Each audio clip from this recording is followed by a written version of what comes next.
Okay, hello everybody. We are live now on Facebook. Welcome to this session.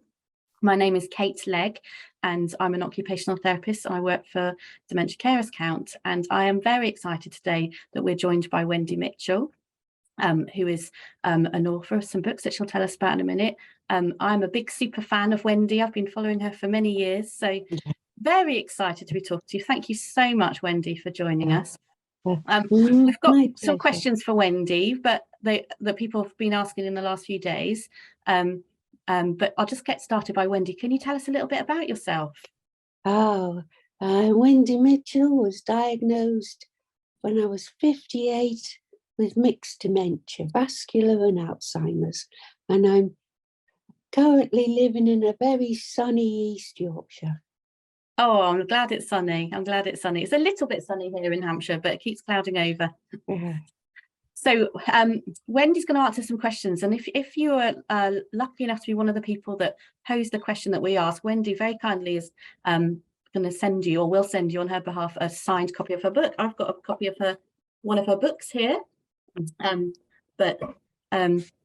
can you tell us a little bit about your books? Oh, well, the first book, somebody I used to know. I mean, who would imagine I would write one book, never mind two books? And my third and final book is out in June. But it never ceases to amaze me that since the diagnosis, I've become an author. Yeah. So, it just goes to show you should never give up on yourself. You just never know what's round the corner. But somebody I used to know is a memoir, my memoir. And then what I wish people knew about dementia is says what it does on the tin. But it includes many stories from my playmates, as I like to call them. So many. I was criticised from the first book for it just being my story, even though it was my memoir. Yeah. In the second book, I was determined to give others the opportunity to have a voice, to show that there were lots of people like me. Yeah, just from my experience of reading your book, Wendy, I found it very helpful to get an understanding of what it feels like to experience some of the symptoms you have, because then hopefully when I'm working with people, or if other people that have read it are supporting people, it helps. We hope that it helps us to support you if we can understand what's going on.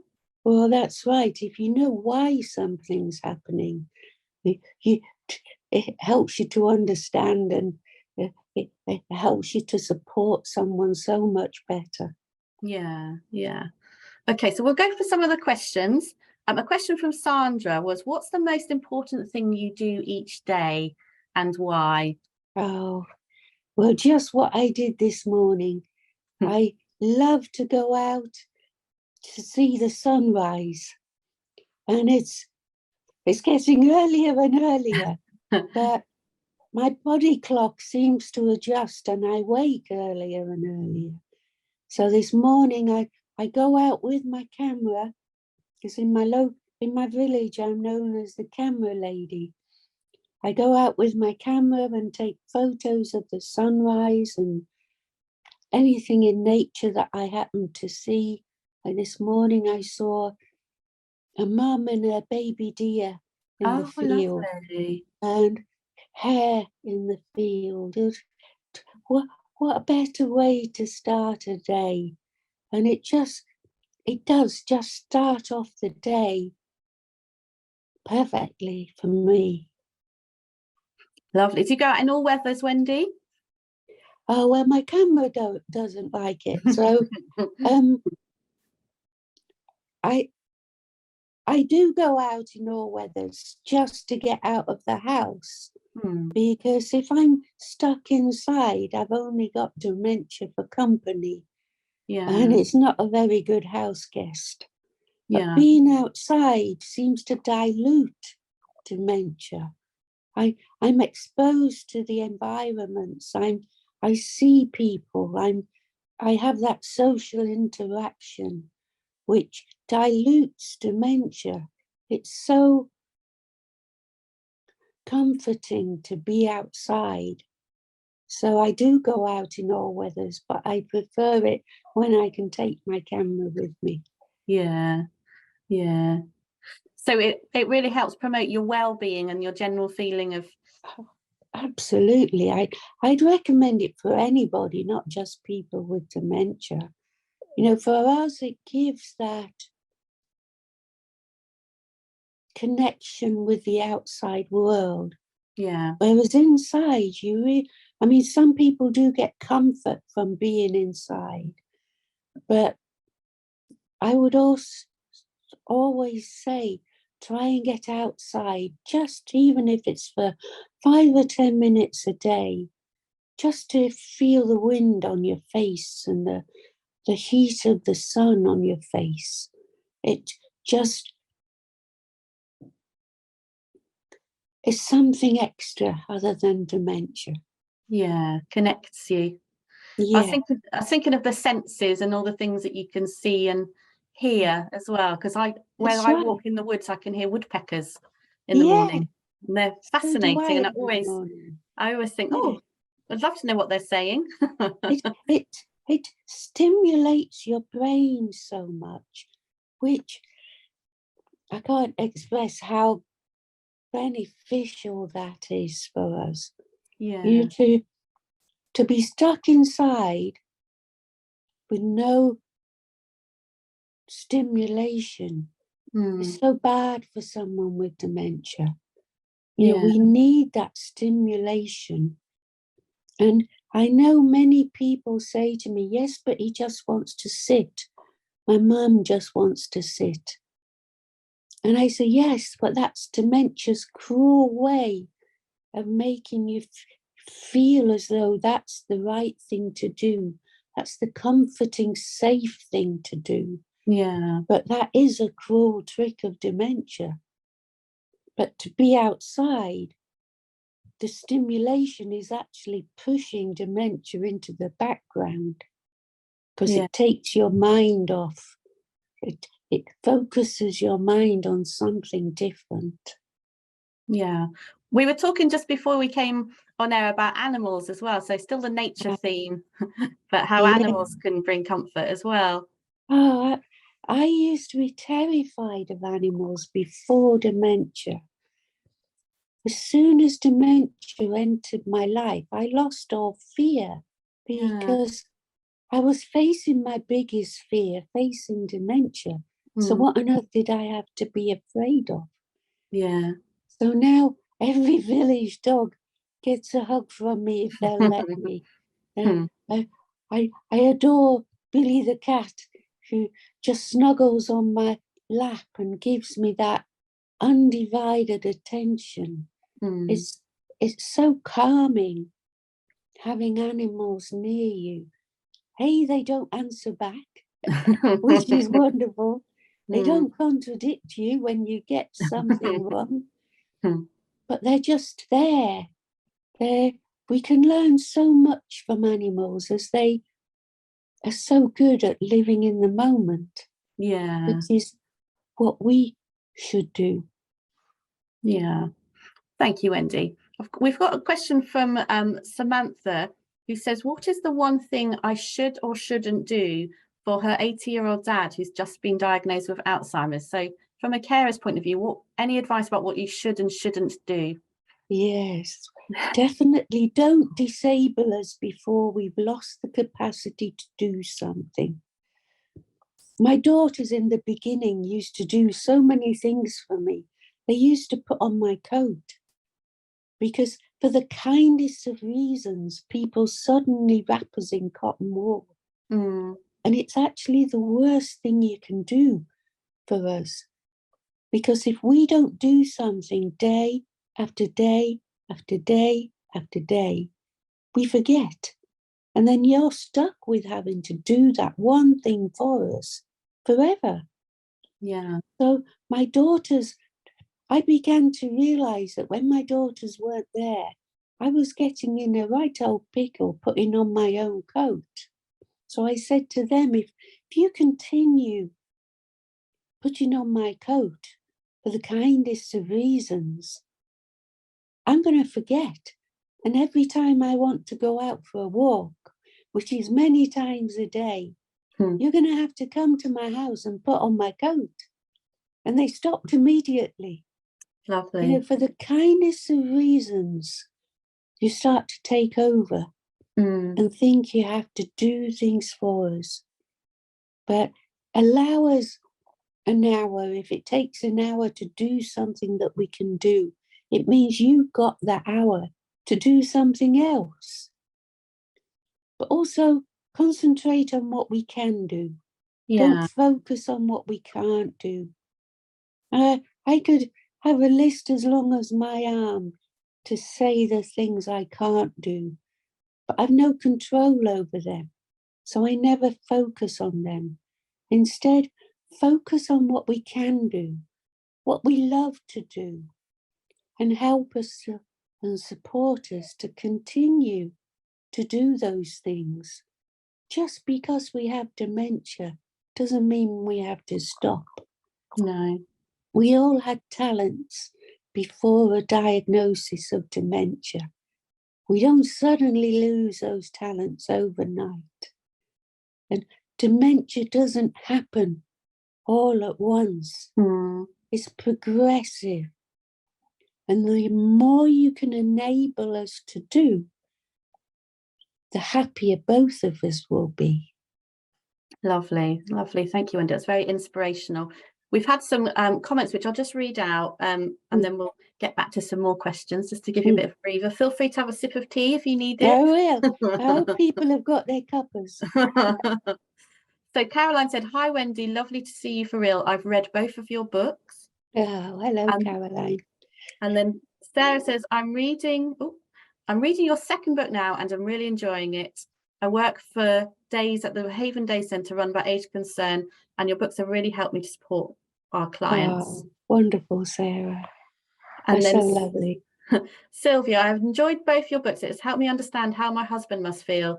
Now we just enjoy every day. We are lucky to live near the sea and walk along the seafront and have a coffee. Perfect. My idea of heaven. Oh yeah, mine too. And we've got Deb who's watching us from Pennsylvania in the USA, Wendy. So you're world famous. Hello, Debs. That's a long way to wait, but that's the wonder of technology. And she says you're absolutely inspiring and encouraging. Oh, thank you so much. That's so kind. So a couple of other questions. So we had a question from Diane about technology, and she said that in your latest book you talked a little bit about technology. Is there anything specific that you use, Wendy, or anything that you think is particularly helpful? Technology enables me to live at home alone. Okay. I wasn't techie before a diagnosis of dementia, but I have two really patient daughters who I didn't even know what an iPad was, yet my iPad is my third hand now. Yeah. I didn't even know what a smartphone was, but my smartphone is full of apps to help me get out and about. But my daughters just were so patient and taught me repeated and repeated how to do things so that I can now do them on my own. Lovely. But at home I have the wonderful Alexa.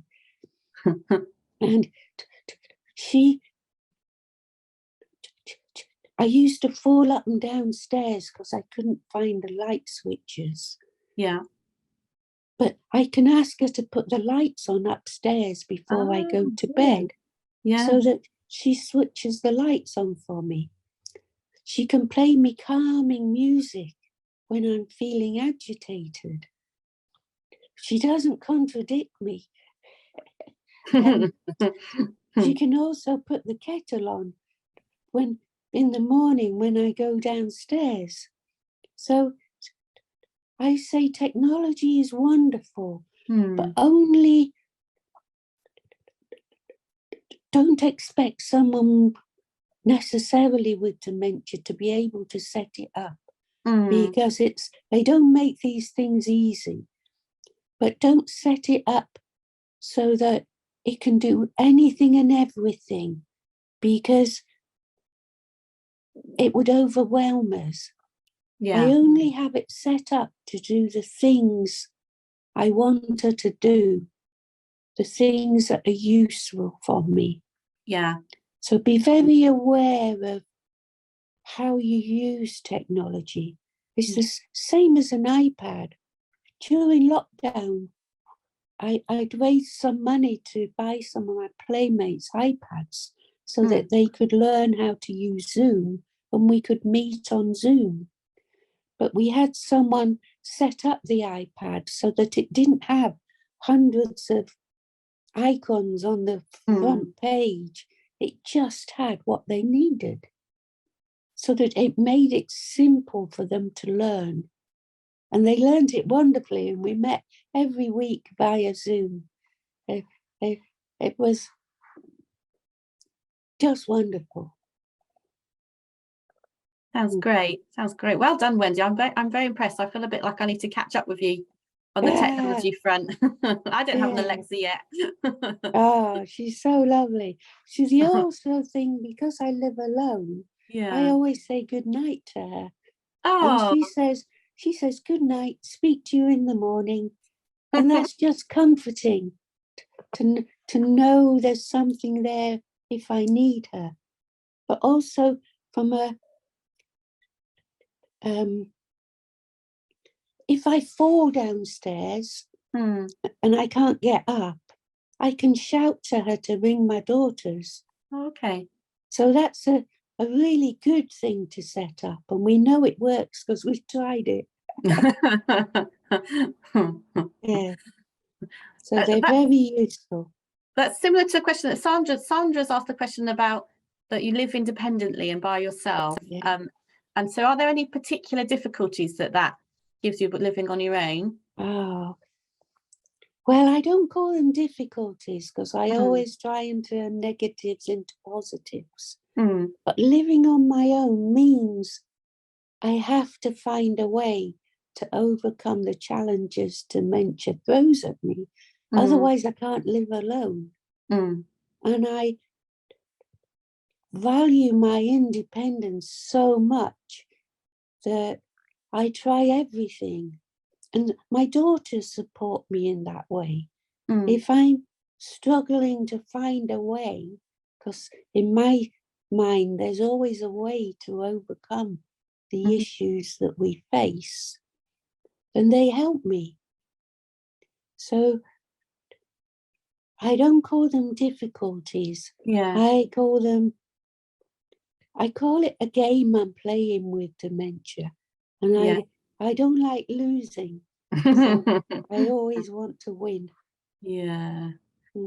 Have you thought about or had discussions with your family about future, Wendy? And oh yeah, absolutely. And that's what my last book is about. Oh, okay. Yeah. It's called One Last Thing. Okay. It's so important to talk. The power of talking is underestimated so much. But if you don't talk to your loved ones, how do they know what you would want in the future when you can no longer talk, when you can no longer express your opinion, when you can no longer look after yourself? How do they know what you would like? And when me and my daughters completed the lasting power of attorneys for both finance and health, they thought I wanted something totally different than I do. Yeah. And they both thought totally opposite things because they're different people. So unless we talked and I was able to explain why I wanted what I did, they wouldn't have known. And so imagine the distress when I could no longer speak, that I would have caused arguments between them because we hadn't talked. imagine the chaos I would have caused them if we hadn't sorted out the finances, the lasting power of attorney. Because if you don't sort it now, it may be too late. And it is so bad, such a problem, especially with finance, if you don't sort it out while you've got capacity. But for health as well, how do they know if you want to be resuscitated? How do they know if you want to donate bits of your body unless you talk? So people say yes, but they're really difficult conversations. And I say they're not difficult, they're just uncomfortable. Yeah. So take that plunge and start the conversation, because actually you can find it that it turns out to be quite funny in some instances. It doesn't have to be this serious talk about death, the doom and gloom that people think it will be. It can be filled with, again, just with laughter, of discussing what music you might want at your funeral. Yeah. Well, that caused much hilarity with my daughters. Just because we talked. Yeah. So the power of talking will save you causing so much grief to your children when you're not here, or when you're unable to talk. And do you really want that for your children? I wouldn't want my children to have that stress and responsibility to make decisions at a time when you've got so much going on, so much on your mind, that you can't make those complex decisions. We've made all those. Yeah. And yes, we revisit them every now and then, because that's important as well, to revisit, to make sure that that's still what you want. Because I changed my mind a few times. So continue to make conversations normal. Yeah. Don't make them uncomfortable. They'll be uncomfortable the first time, but then after that, normalize talking about the future. Yeah. Because it's 100% guaranteed to every human being on this planet that we're going to die. Yeah. And yet so little value is placed on it. So thank you, Wendy. have That's those conversations. very inspirational. Just thinking about, so as a charity, we support family carers of people with dementia. So have you got any advice for us, or for any thoughts out there about what we can do to support family carers more? Oh, when I got the diagnosis, so did my daughters. Yeah. So family carers, care partners, whatever you want to call them, are just as important as we are. I met a fabulous couple. I've been in Essex this week doing some talks, and I met an elderly couple at the talk I gave in the evening. And it was the first time she'd ever spoken to somebody about her husband's dementia. Yet she was struggling so much. And I said to her, but you're just as important as your husband. You need help and support to be able to support your husband, because otherwise you'll burn out and you won't be able to care for him, because you need care yourself. And yes, it caused tears and She was so overwhelmed, but she was so glad just to have spoken to somebody. And people often think, charities often assume people will connect with them. But when you're given a diagnosis, you don't know what you don't know. You don't know what's out there. So if only there could be this connection between the health service, the GP practices, and charities like yourself, to connect people who've been diagnosed, connect the carers to you, so that they don't have to find out that you exist. Because so many people won't know where to go. This woman didn't know where to go. All her life, her husband had looked after her. She was obviously disabled because she had crutches and she had trouble walking. Her husband had always been the one to care for her. And now suddenly the tables were turned.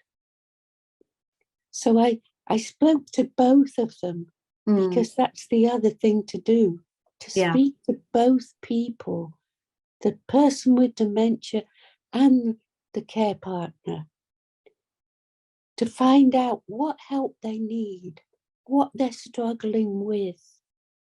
It might be they just need someone to talk to, because that release of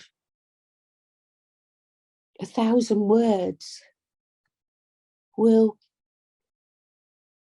take away the stress they've been feeling at bottling it all up themselves. They need to know they're not alone. And trust me, you're not alone. Dementia Carers Count can do so much by just being a listening ear, but also a signpost to what's available. Thank you, Wendy. Thank you. Well, amazingly, we've nearly filled our half an hour. I know. I could knew it would happily go talk so to you quick. all day, Wendy, but I don't want to exhaust you. Oh. Is there anything in the last couple of minutes you want to, I mean, you've shared so many inspirational words, but is there anything else you want to add? Oh, for care partners, I would say, don't forget, your loved one is the same person they were the day before they were diagnosed as the one person that you look at the day after they're diagnosed. And they don't suddenly change overnight. It's progressive. So don't wrap them in cotton wool. Allow them to enjoy each moment, enjoy each day. And if today's a bad day for both of you, then tomorrow might be better. So don't dwell on bad days, because tomorrow might be so much better. Oh, thank you, Wendy. Amazing, amazing. Thank you so much for sharing all that. I can't wait for your third book to come out. Yeah. So I can add it to my collection, and I look forward to following you as well, because I love seeing your photographs of your trundles. Oh, Love seeing your photographs. I'll have to share some from Hampshire. Slightly different scenery, but still beautiful. My daily blog is my memory. Yeah, lovely, lovely. So thank you. We're going to finish off now, but for those of you that are watching, thank you so much for joining us, and do please tune in next week when we're having a session called Wellness Wednesday with Dr. Jemima Fitzgerald and Helen Piper from DCC, talking about identity. But for now, we'll say goodbye. Thank you so much, Wendy. Thank you, everybody. You take for care. watching. Thank you, everybody. Bye-bye. Bye-bye.